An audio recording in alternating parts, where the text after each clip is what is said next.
লক্ষীদেৱ Das information YouTube চেনেললৈ স্বাগতম। ঋণ পুনৰুদ্ধাৰ এজেণ্ট পৰীক্ষাৰ প্ৰশ্ন আৰু উত্তৰসমূহ অসমীয়াত উপস্থাপন কৰিছোঁ।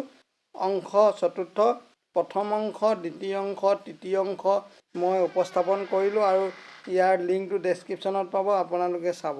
আৰু যদি আপোনালোকে পোনপ্ৰথমে মোৰ চেনেললৈ আহিছে, কাষতে থকা বেল আইকনটো অল টাচ কৰিব আৰু ছাবস্ক্ৰাইব বুটামটো টাচ কৰি দিব। তেতিয়া এনেধৰণৰ উপযোগী ভিডিঅ'সমূহ আপোনালোকে পোনপ্ৰথমে চাব বা শুনিব সক্ষম হ'ব। উপস্থাপন কৰা হৈছে লক্ষীদেৱ দাস, 9101046197, সঞ্চালক কৃষ্ণগুৰু কম্পিউটাৰ প্ৰশিক্ষণ কেন্দ্ৰ, KCTC আৰু CSC ই-গভাৰ্ণ কেন্দ্ৰ, অকাজান শান্তিপুৰ, ব্ৰহ্মপুত্ৰ বিদ্যালয়ৰ ওচৰত, অকাজান, চিলাপথাৰ, জিলা ধেমাজি, অসম। ডাক সূচক সংখ্যা 787059। প্ৰশ্ন নং 61, এটা ভাল যোগাযোগ হ'ব লাগিব নেকি? উত্তৰ, এজন খাদ্য শ্ৰোতা। প্ৰশ্ন নং 62, সৰ্বশ্ৰেষ্ঠ যোগাযোগ হৈছে? উত্তৰ, দ্বিমুখী যোগাযোগ। প্ৰশ্ন নং 63, যোগাযোগ হ'ব পাৰে? উত্তৰ, মৌখিক বা অমৌখিক। প্ৰশ্ন নং 64, ইলেক্ট্ৰনিক পুঁজি হস্তান্তৰৰ উপায়বোৰ হৈছে? উত্তৰ, ছুইফ্ট, RTGS। প্ৰশ্ন নং 65,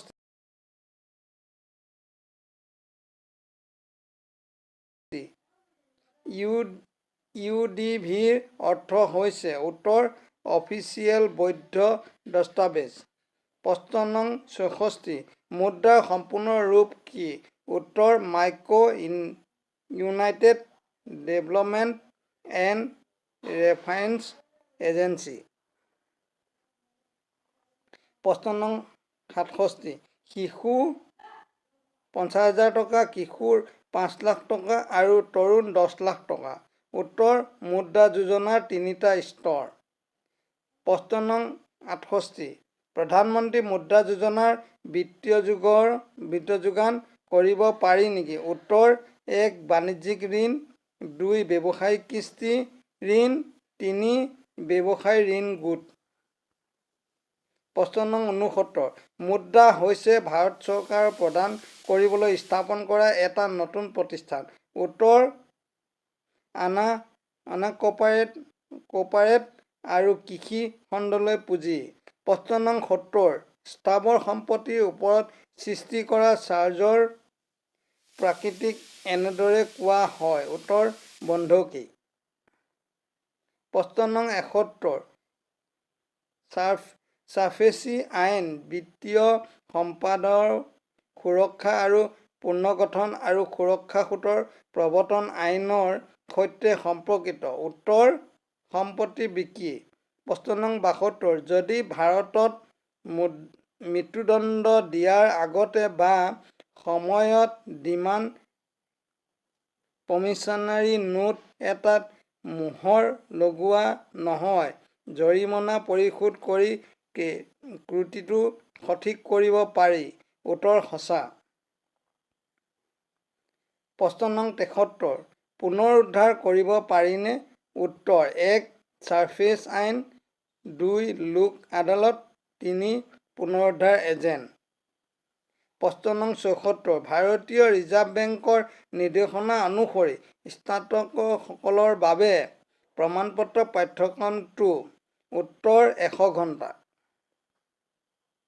প্ৰশ্ন নং 75, VRA গ্ৰাহকসকলক সাক্ষাৎ কৰিব নেকি? উত্তৰ, 7 বজাৰ পৰা 21 ঘণ্টাৰ ভিতৰত। 7 বজাৰ পৰা 21 ঘণ্টাৰ ভিতৰত। প্ৰশ্ন নং 76, তালিকাভুক্তিৰ অৰ্থ হৈছে? উত্তৰ, বুজিবলৈ মনোযোগেৰে শুনিব। প্ৰশ্ন নং 77, আন্তঃব্যক্তিগত দক্ষতা বৃদ্ধি কৰিব লাগে নেকি? উত্তৰ, 1 নিমিত্ত সম্পৰ্ক, 2 আত্মসহায়ক, 3 সন্মানীয় আন। প্ৰশ্ন নং 78, ক্ৰেডিট কাউন্সেলিং মানে? উত্তৰ, বেংকক শিক্ষা। থেংকছ। মই ইয়াতে প্ৰথম অংশ, দ্বিতীয় অংশ, তৃতীয় অংশ উপস্থাপন কৰিলোঁ আৰু আপোনালোকে যদি এতিয়ালৈকে চোৱা নাই, ডেছক্ৰিপশ্যনত লিংক থাকিব, সেইসমূহ আপোনালোকে শুনিব বা চাব। আৰু যদি আপোনালোকে পোনপ্ৰথমে মোৰ কাষলৈ আহিছে তেতিয়াহ'লে ওচৰতে থকা ৰঙা কালাৰ ছাবস্ক্ৰাইব বাটনটো টাচ কৰি দিব আৰু বেল আইকনটো অল টাচ কৰিব। তেতিয়া এনেধৰণৰ উপযোগী ভিডিঅ'সমূহ আপোনালোকে পোনপ্ৰথমে চাব বা শুনিব সক্ষম হ'ব। আৰু মই ইংলিছতো কৈ থোৱা আছে, ডেছক্ৰিপশ্যনত লিংকবিলাক পাব, সেইসমূহ আপোনালোকে চালে উপকৃত হ'ব।